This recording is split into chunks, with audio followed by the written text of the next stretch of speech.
咱继续来关心到，有警方发现一个墨西哥的查甫人，伊原底是来到台湾的驾册，有摕到永久的居留证，伊个煞变做是咧种大麻趁钱，而且警方查了到地，阁抓到一个尼泊尔的毒品通缉犯，伫咧逃亡的7档内底，抑阁继续伫台湾做毒品来咧卖。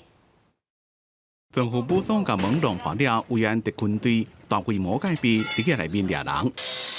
家己门关开的时阵，规拢火势冲出来，趁着这个势入去内面抓人。警方2波行动，查到外籍嫌犯，一般是补教老师，这嘛涉及毒品犯罪。墨西哥籍补教老师从事第2级毒品大麻制栽种与制造。专案小组进一步以科技侦查溯源，发现另有尼泊尔籍金姓犯嫌提供大麻栽种技术及器具。规涂骹拢是大麻栽，即话拢是嫌犯家己学安怎种的。警方调查，涉案的墨西哥一名查甫人已经摕到永久居留证。一开始买都是家己食，尾仔就无驾照，专门伫咧种大麻。另外，警方也抓到一个尼泊尔一名查甫人，伊捌伫咧台湾做毒，已经被判刑确定，伊被通缉，伫咧国内秘7年啊。即边被抓进前，依然伫咧做毒卖毒。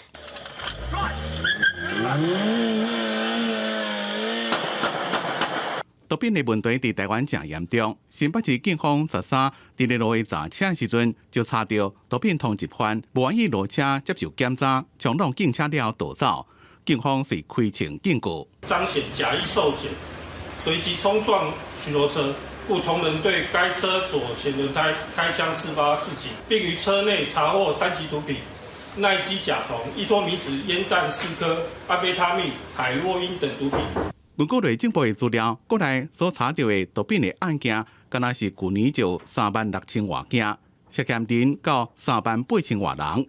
面对着这么这么庞大的毒品人口，若是无赶紧解决，一定会对社会治安造成严重的危害。公司新闻采访报道。